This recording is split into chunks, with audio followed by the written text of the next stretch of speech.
Good morning, everyone. Welcome back to the channel. Welcome back to my beautiful rideshare revolutionaries. Welcome back to the rideshare bums, and welcome back to the insignificant trolls that populate my channel. It's me, Gio, the leader of the rideshare revolution, the rideshare rockstar, the captain of the 2K club, the most hated, the most vilified, and the realest, the funniest, the handsomest, and the beardedest driver on YouTube. And first things first, I have to say, even though it's a nice day out, it's a little warm, but funny thing is, my last passenger is about an hour ago, or hour and 15 minutes ago. I dropped them off like 3 minutes from my house. So I decided, why not stop at home and, make some food, say hi to Leela, and then go back and hit the road, right?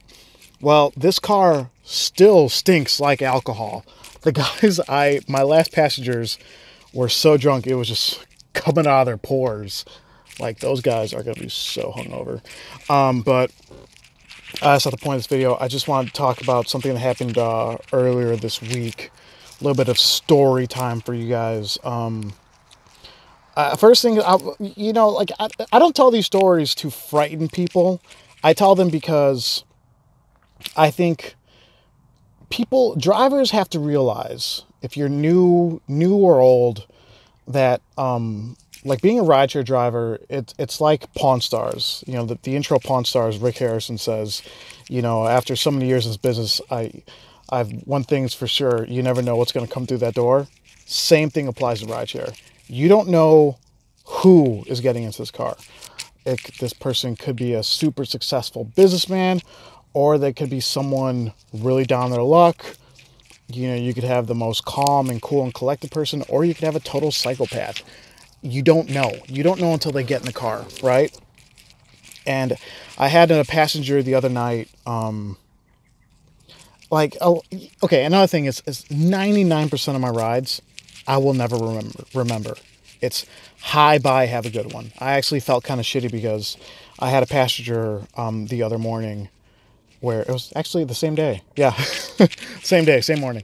I gave her a ride like 2 months ago, and she said, I remember you. And I was like, you sure it was me? She's like, I'll never forget that beard. And I was like, yeah, that's probably me. But the ride I gave at 4 o'clock Thursday morning it's one of those rides I won't forget. And here's the crazy part, is it wasn't even a long ride. It was maybe like 6 minutes. I got a request from one of the bars on Milwaukee. I'm fucking tempted to turn the air on because it is hot.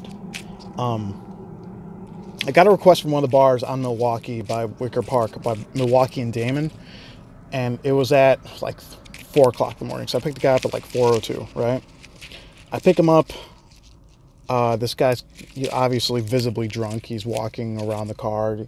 He opens up the front door and he just sits in the front seat. Right, which already is kind of strange. I don't really care if someone does that, but I'm just so used to people just jumping in the back seat. So he's sitting in the front seat, and he's a smaller guy. He's like maybe 5'6", 5'7", maybe a $140 tops, $150. And he sits in the car. He's like, dude, he's like, I'm fucking up, man. I'm fucking up. And I'm just like, what's the matter? And then he tells me, he's like, I got a thing with privacy. Is there a camera in here? Is there a camera? And I'm like, no. I mean, there's really not a camera in here. He's like, oh, man. He's like, I'm fucking up, man. I'm on probation. I'm a cop. One of my partners just got fired. I'm worried. And I was like, what are you worried about? He's like, I'm just worried. I've been fucking up lately. I don't want to get fired. He's like, I just had a kid.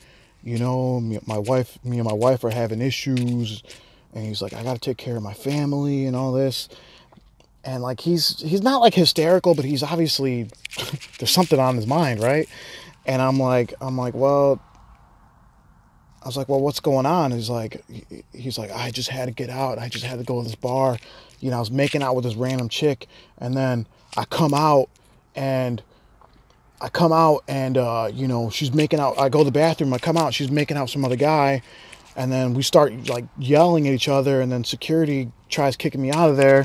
He's like, they started like reaching for my belt and seeing if I had a gun on me. He's like, and I got a gun on me. And I was like, you got a gun on you right now? He's like, yeah. He's like, well, he's like, I'm a cop. I'm CPD. And I was like, you got your gun and badge on you? He's like, yeah. And he starts pulling up his, and yeah, he had a little revolver, and he had and he had his badge on him.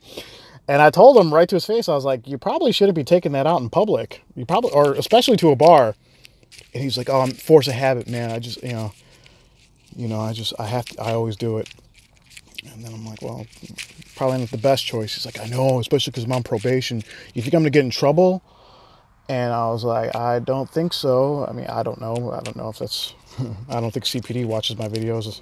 I was like, I don't believe so, no. And, and then I was like, so you recently had a daughter? Because I was just trying to get away from the whole bar conversation. And because he was obviously distressed about what happened at the bar. And I was like, so you had a child recently, right? He's like, yeah. I was like, when? He's like, last night. I was like, last night? He's sitting there. I mean, he's sitting there. He's a little bit calmer at this point. He's like, yeah. And he's still drunk. He's like, yeah. Last night, my wife gave birth, and then I got changed and I went to the bar. And I was... I just kind of remember, like, just driving by. He might have just felt the judgment coming off me, because I'm just like, that's kind of fucked up, man. And he's like, I know. So you think I'm gonna get in trouble? I was like, with your wife? He's like, no, with the job. And he's just so concerned about this job, right? And I told him, I was like, you should probably be more concerned with what's happening. You know, you just had a kid. He's like, I know, but he's like, I need this job to take care of the kid.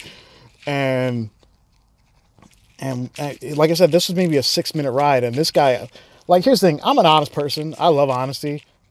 I'm not going to go telling my deepest, darkest secrets to a complete stranger at 4 a.m. This guy, obviously, he's got a lot going on.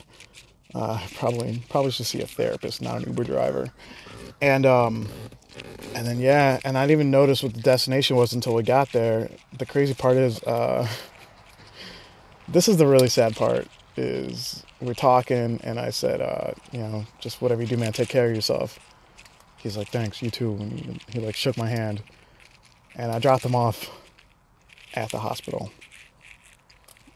He was going to go see his daughter, I guess, for the first time. There's some real wackos out there, guys. And this particular wacko has a gun and a badge. So I just want to share that story with you guys. I thought that was interesting. That's one of those rides I'm not going to forget. Hope you all enjoyed the story. Definitely going to upload some more videos in the next couple days. Earnings recap of the week, and a better with the new app features I've been using. A better look at how to use destination filters and run the apps. And run the apps in Chicago in tandem. So look forward to that, and I want to thank you guys for watching and listening. And please don't forget to like, comment, share, and subscribe. Join the rideshare revolution. And I'll talk to you guys next time. Bye bye.